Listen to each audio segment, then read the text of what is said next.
ആദ്യമായിട്ടാണ് ഒരു പുതിയ സാരിയിൽ പെയിന്റ് ചെയ്യുന്നത്. കഴിഞ്ഞ കൊല്ലം എന്റെ തന്നെ സെക്കൻഡ് ഹാൻഡ് സാരിയിലാണ് കേട്ടോ പെയിന്റ് ചെയ്തത്. കിരീടത്തിന്റെ റൗണ്ട് ഷേപ്പ് ഒപ്പിക്കാൻ വേണ്ടിട്ട് ഉപയോഗിക്കുന്ന ടൂള് നോക്കി കുറെ പഴകിയ പാത്രമാണ് കേട്ടാ.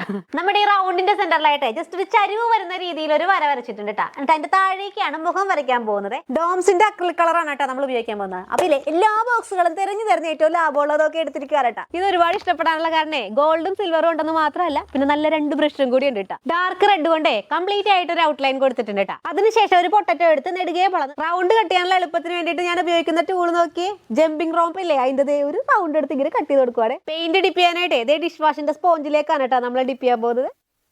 ഈ സാരി പെയിന്റിങ്ങിന് വേണ്ടി വാങ്ങിച്ചിട്ടുള്ള എല്ലാ അല്ലറ ചില്ലറ ഐറ്റംസ് എന്തേ നമ്മൾ ഇങ്ങനെ ടാഗ് ചെയ്തിട്ടുണ്ട് കേട്ടോ. ആവശ്യമുള്ളവർ വേറെ കയറി വാങ്ങിച്ചോ. തിരിച്ചിട്ടൊന്ന് അയൺ ചെയ്ത് വന്നപ്പോഴേക്കും നമ്മുടെ വർക്ക് ഫിനിഷ് ആയിട്ടുണ്ട് കേട്ടോ. പെയിന്റിംഗ് പ്രിന്റിംഗ് കോമ്പിനേഷൻ കൊള്ളാവോ? നോമിന് നന്നേ അങ്ങ് മോദിച്ചിരിക്കണം. എന്തായാലും ഞാൻ വേണ്ടിയാണ്.